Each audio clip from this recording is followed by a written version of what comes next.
Om Namo Bhagavate Vasudevaya.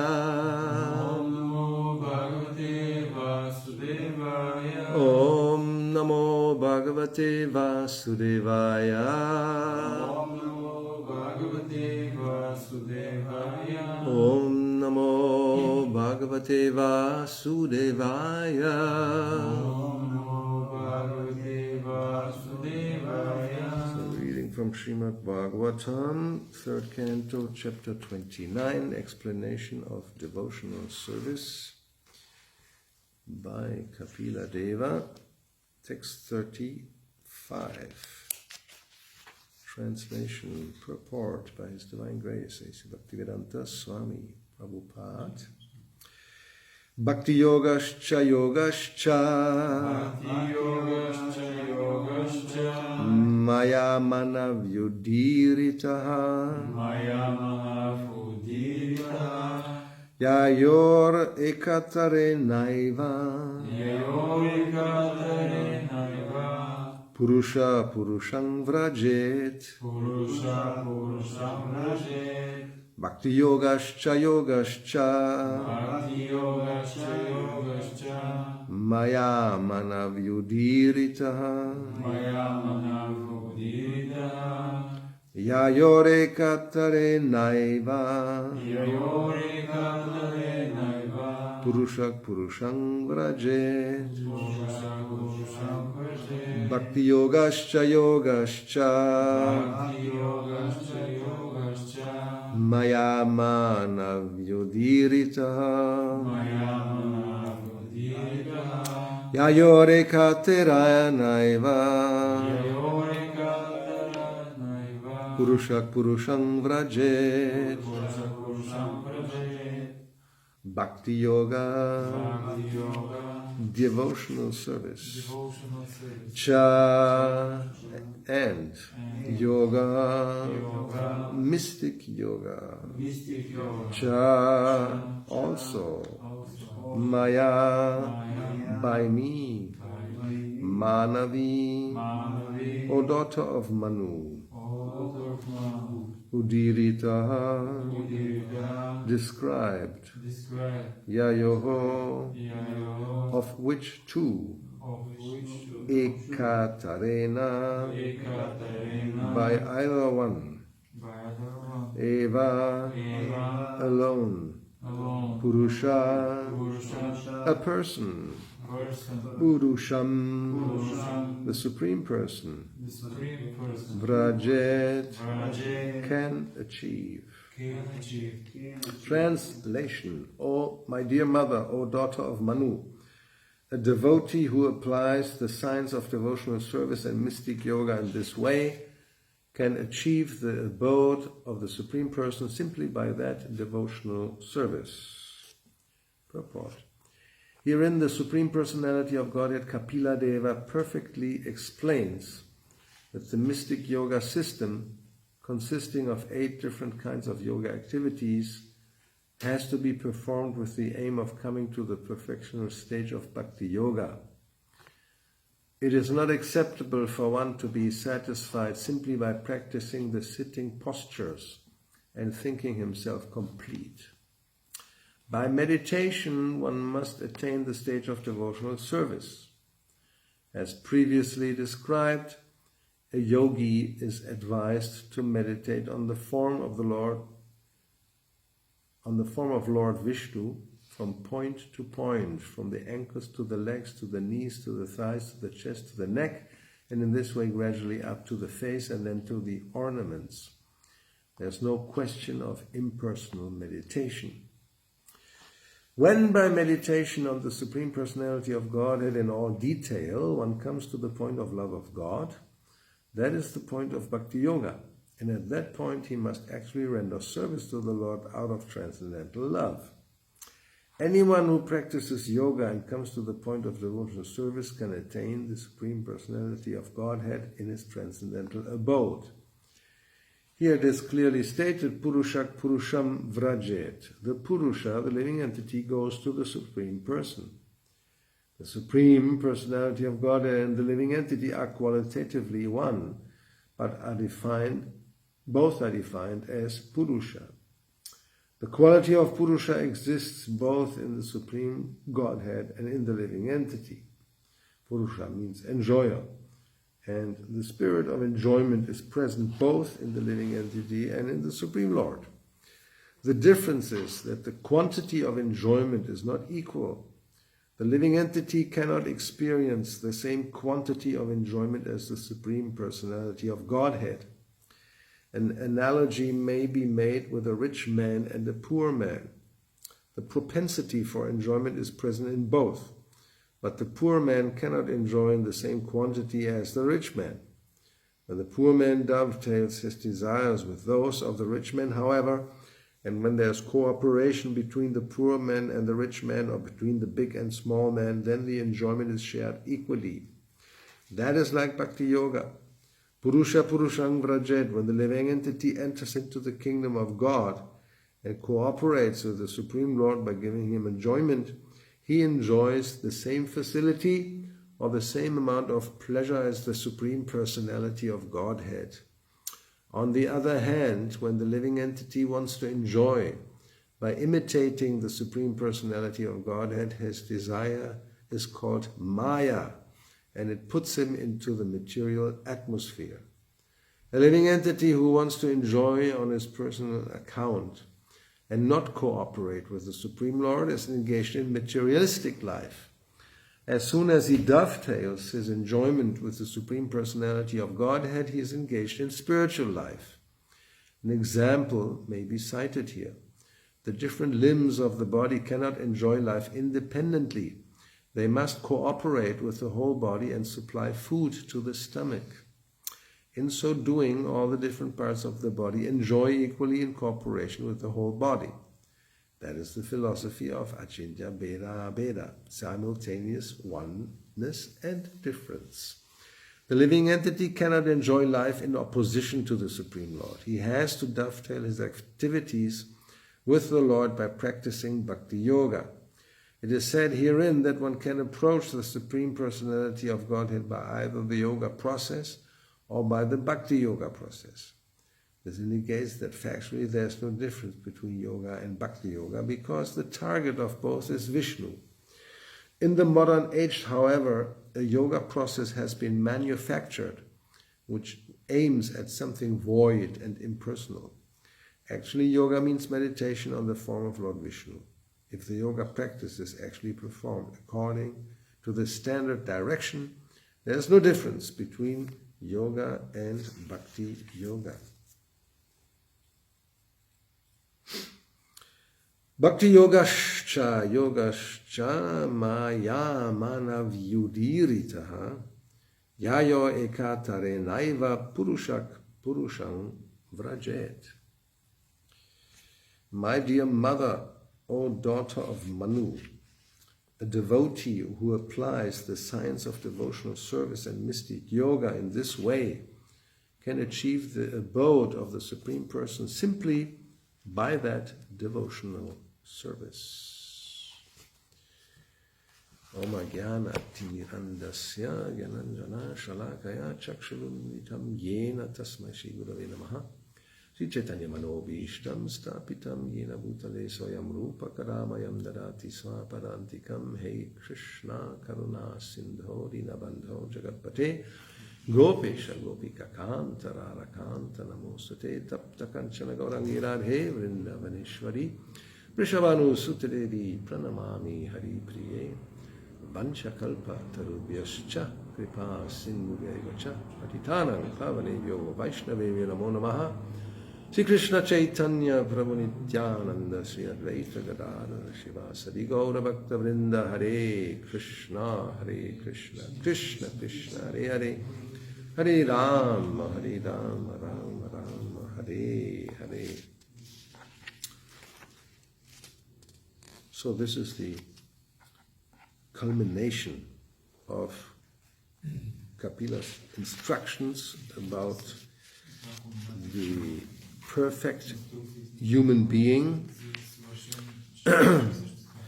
We heard about the different categories, even of brahmanas, and before that different living entities according to their consciousness, the level of consciousness.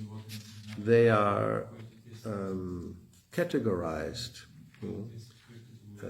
Yes, on one hand they are all equal, even the ant, or as the Brahma Samhita explains, from Indra to Indragopa, everybody is subject to the law of karma. Indra is the king of heaven, and Indragopa is a small insect. So they are all living entities, they are all jivas. And in that sense they are equal in one sense, but Indragopa is not Indra. The small insect is not the king of heaven.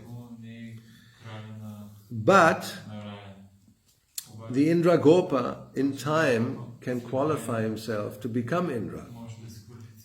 You just have to work on it and take courses. How to become Indra, the Indra course.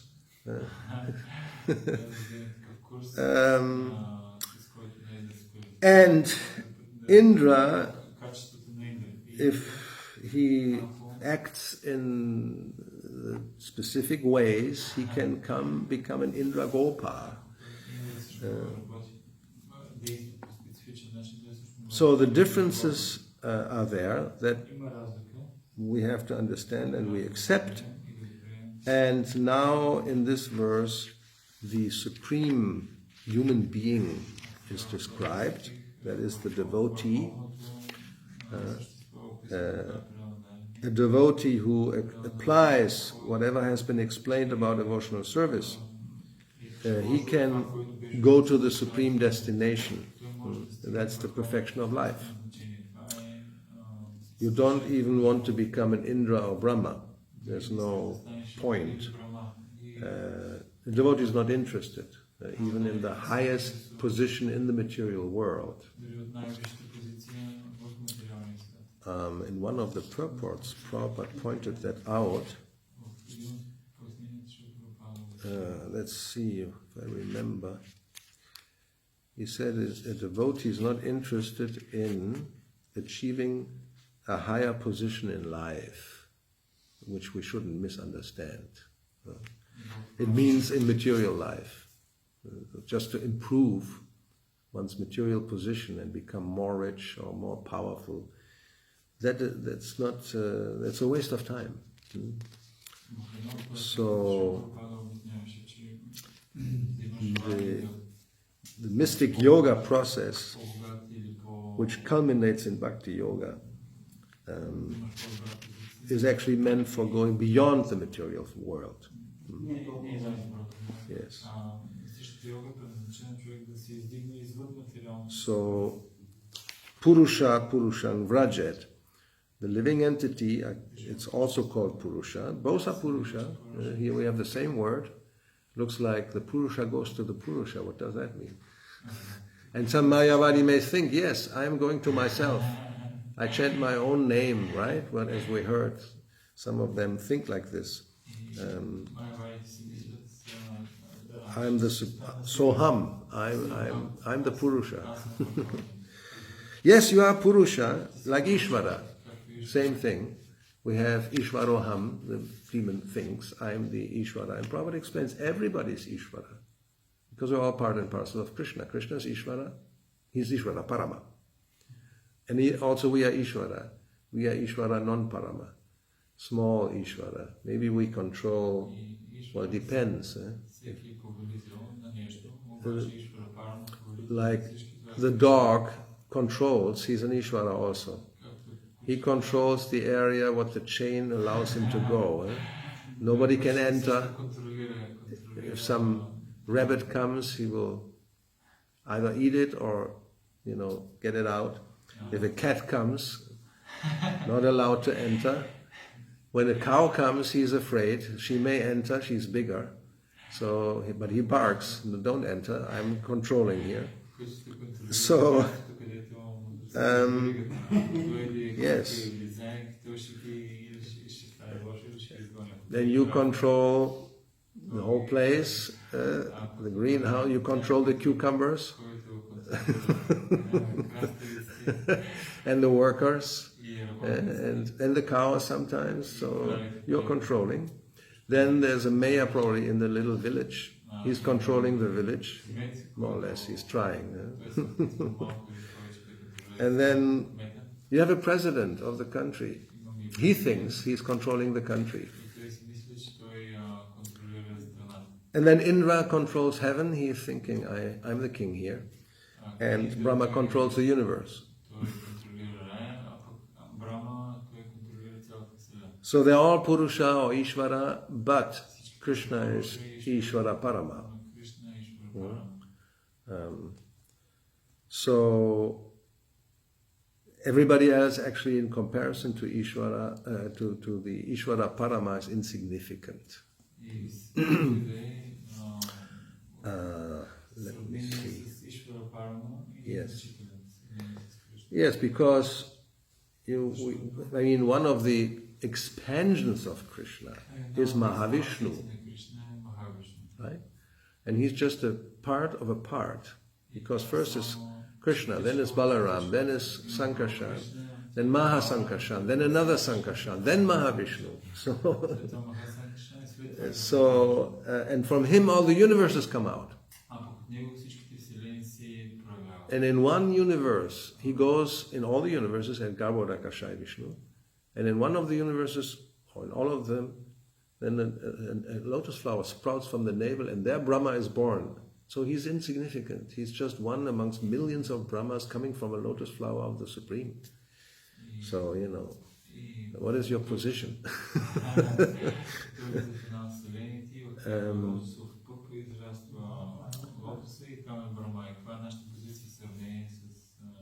So, although here the same word is used, this Purusha, one is the Supreme Person, that's in the verse, right?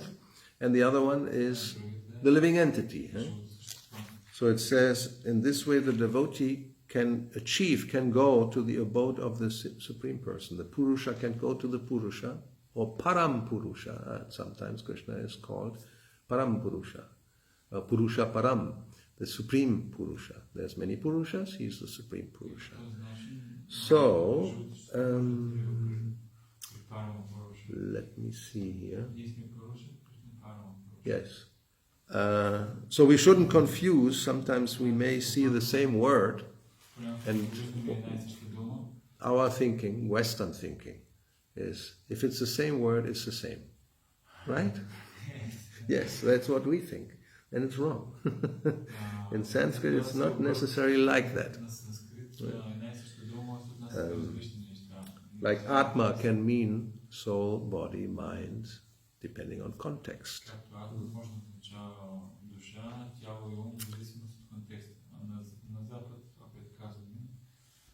Yeah. So, let me see here something. So, So the living entity here, it is said, Prabhupada says, anyone who practices yoga and comes to the point of devotional service, he can attain the Supreme Person, the Supreme Personality of Godhead in his transcendental abode.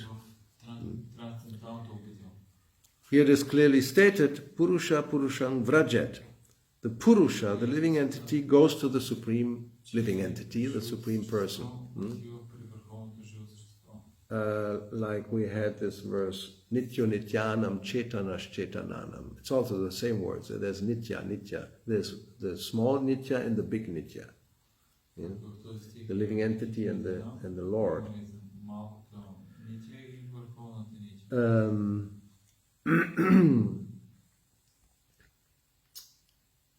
So, and yes, amongst all eternals, there's one eternal, and all the conscious living entities, Chetanash Chetananam, Eko Bahunam. There's many, Bahunam, but there's one, Yovidadhati Kaman. He fulfills the desires of everybody else.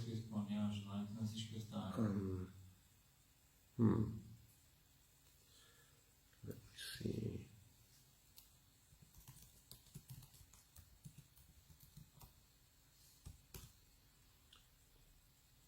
Okay. So then we have here the point that Purusha means enjoyer. That's another translation.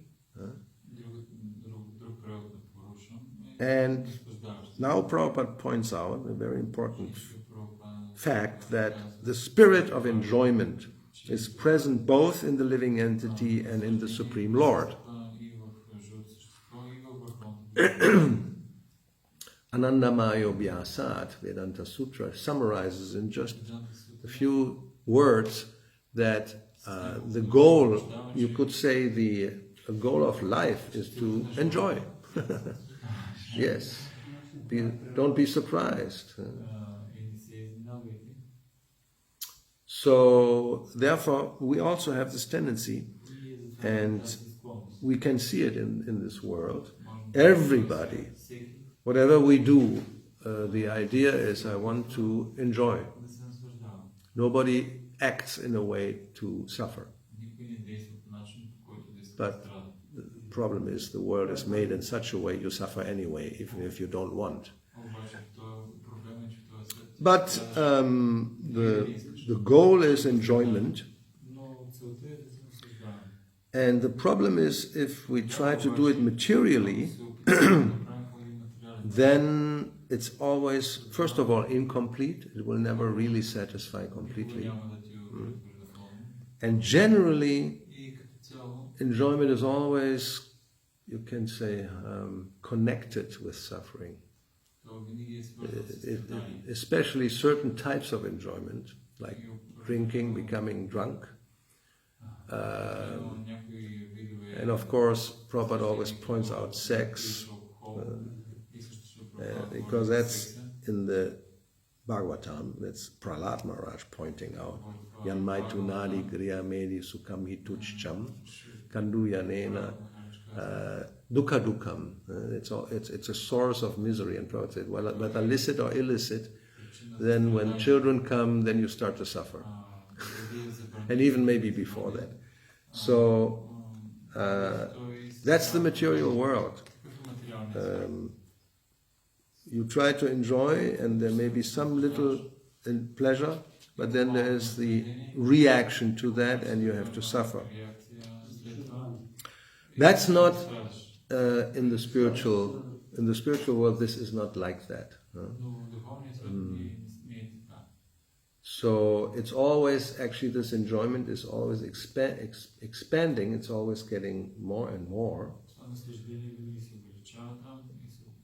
And then there is the phenomena, and this is the important point here, that, as we said the other day, we think to surrender to Krishna and become his servant, then you don't enjoy, because becoming a servant is like becoming a slave. That means suffering. So, and we may think that Krishna is demanding that we surrender because he just wants to enjoy more and more, and he wants to have more and more servants, and all the servants are like slaves. And they're not really enjoying. So actually the opposite is a fact. Because we are, and therefore here again we also hear the example of the stomach we had yesterday. The different parts of the body, the hands and everybody, all the different organs, they all get nourishment and feel satisfied when the stomach is fed and gets energy through the food, and it distributes to all the other parts. So the same with Krishna. When we serve Krishna, then he gives back, you can say, the pleasure. The pleasure he will derive from the loving exchange we also experience. And that's the secret of Bhakti-yoga.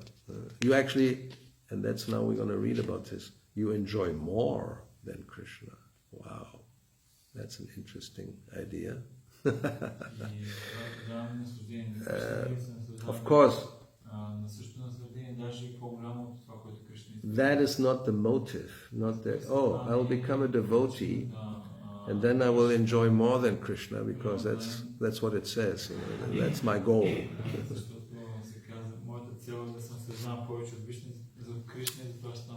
Yes. So in the Chaitanya Charitamrita, there is the confidential reasons for Chaitanya Mahaprabhu's appearance. And there we read about the relationship between Radha and Krishna, and Krishna says that whatever pleasure I get from my exchange with Srimati Radharani, she tastes the pleasure 10 million times more than me.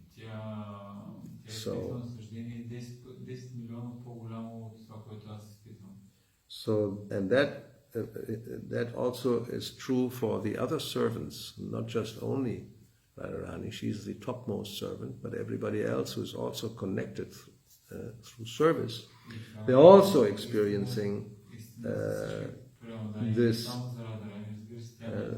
great pleasure. So,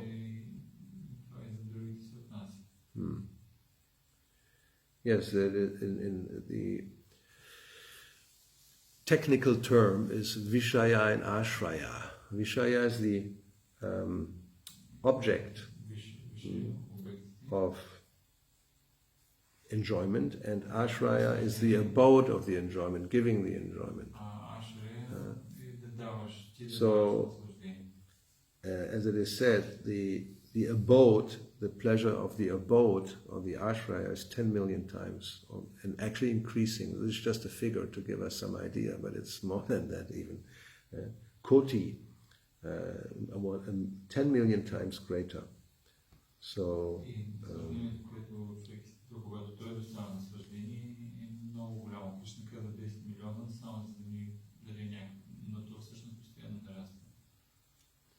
so it's inconceivable, of course, how this can be.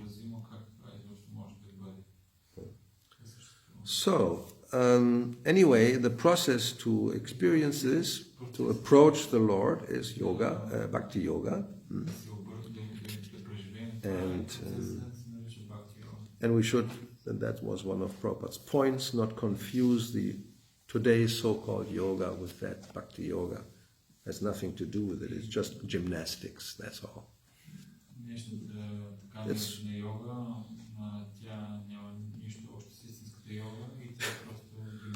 Yes, we get regularly yoga groups in our place in Spain. Because it has facilities for people to stay.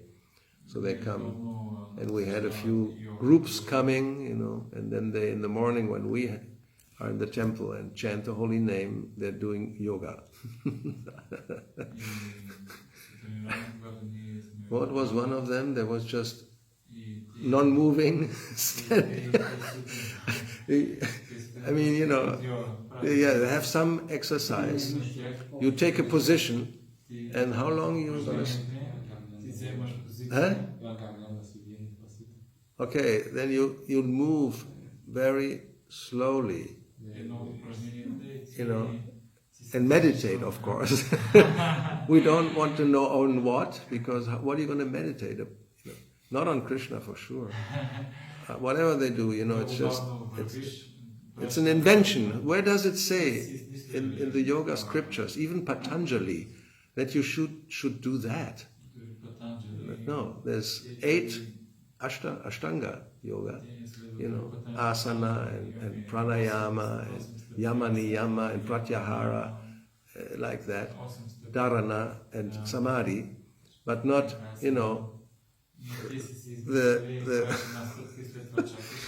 or even having a mat and then they do like this. It's gymnastics. Basically, that's what it is. And they call it yoga and they pay money for it. You can learn this on YouTube for free.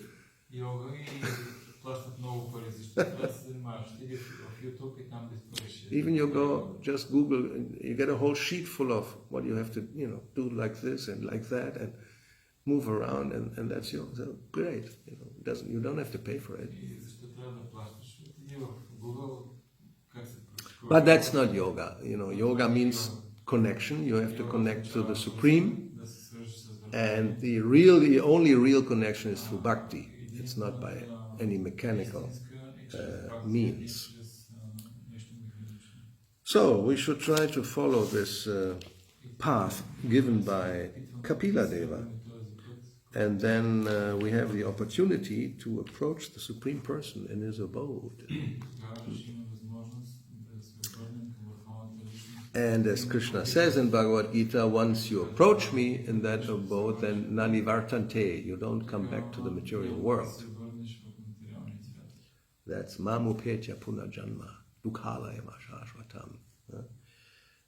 Those souls who come to me, mamupetya, then sangsidhim, they've attained perfection and they don't come back. All right, so we're doing good. Any comment or question or doubt? If not, we finish right here. You have a question, good. It's regarding going back to home, back to Godhead. We know that 10 offenses need to be avoided. Yes. And in this regards to speaking against devotees. Yes, that's the first one, sadhu ninda. Yes, but also in the connection with the yogis, Srila Prabhupada told that if somebody is rascal, we need to tell that he's a rascal. Right. That's what we say. But we don't have to, give a name. We can explain indirectly. And whoever has some brain, they understand who you mean. That's the best way. Like we said, the cow. You don't say cow. You say a big animal with horns and a bag underneath. There's milk inside, like that. Then he means cow, but he doesn't say cow. Anyway. So generally we avoid. Sometimes, we talk about bogus yogis. We don't say the name. We can describe what they do. Then we know, has a long beard and white robes and, or orange robes and big hair, and then we know, okay. But we didn't say it, So that's a way to do it. So what do you want to ask? Yes, this was the question. How can we criticize without criticizing? But Prabhupada told that for the innocents, they need to know that... Of course, we have to say who is who. We don't say, oh yes, it's okay, you can do whatever you want, it doesn't matter. Ultimately, it's the same. Everybody goes to the same place, right? We have seen this. Even Kapila apparently says this, but that's not what is meant.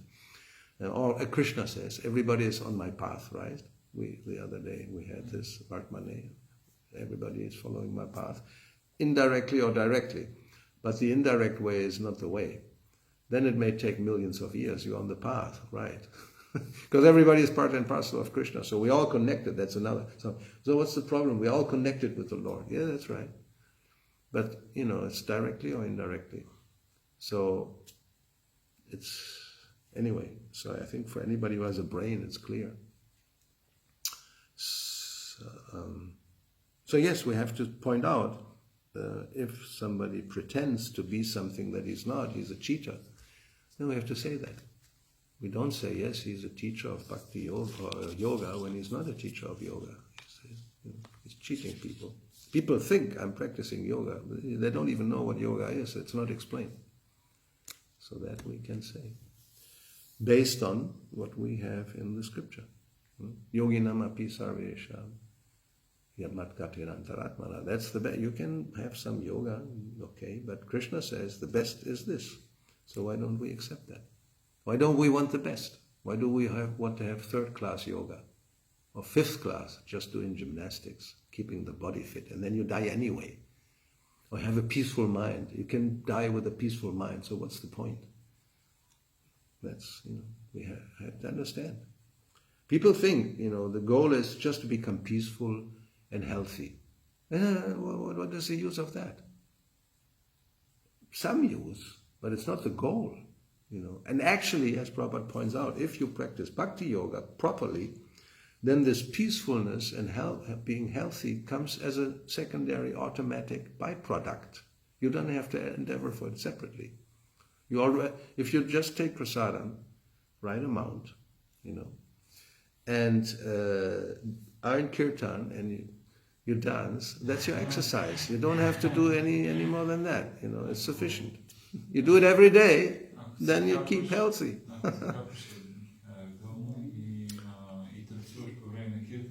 Yeah.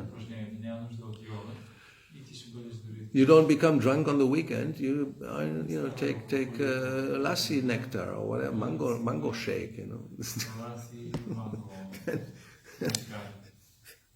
And the diet is yes, milk. Let's go for milk. That's the best. Hot milk with honey. What could be better? No, I want to have vodka. And it burns your throat, and contaminates the whole system actually. Yes. Yeah. I mean, in other places it's whiskey, or beer, depending where you go, or wine. In Spain it's la copa. It's because they have a lot of grapes, so they drink wine. In Germany they drink beer. In Ireland, Scotland, it's Scotch, whiskey. And in Russia and the Eastern country, they learned it from Russia. It's vodka. So.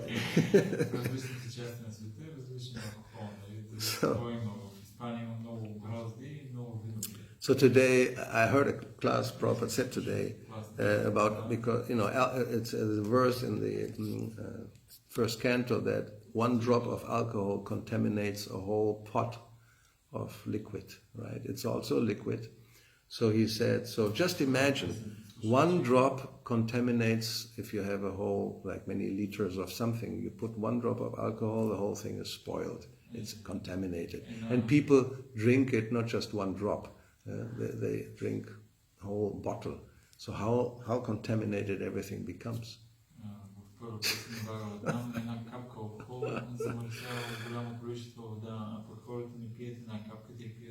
Yeah.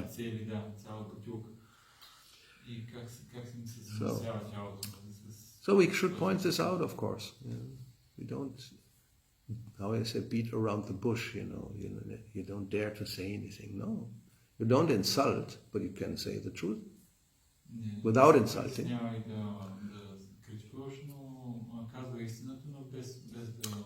And if you use the word mudha, ass, stupid, somebody may feel insulted. Say, what can I do? I just repeat what Krishna says. That's how Prabhupada argued. They accuse me of telling people they are mudas, but I just repeat what Krishna says. So don't accuse me, accuse Krishna.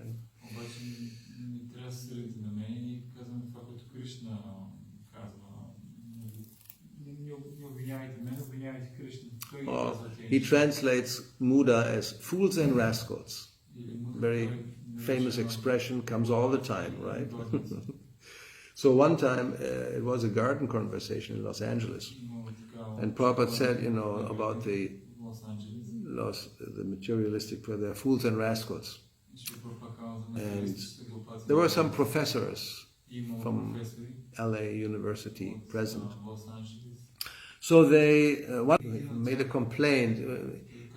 Instead of saying fools and rascals, why don't we say less intelligent, or something like ignorant, something like that? Prabhupada said, no, muda. Krishna says muda. He just said fools and rascals, ass.